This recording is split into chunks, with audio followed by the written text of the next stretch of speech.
जय माता जी। नमस्ते दोस्तों, अगर मेरा झूमर गीत आपको अच्छा लगा, प्यारा लगा तो प्लीज लाइक और सब्सक्राइब कर ना भूलें।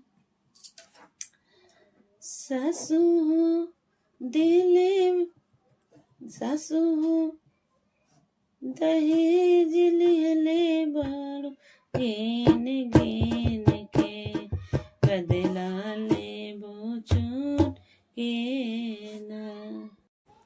सासू हो लिहले बड़ो दहेज, गेन गेन के बदला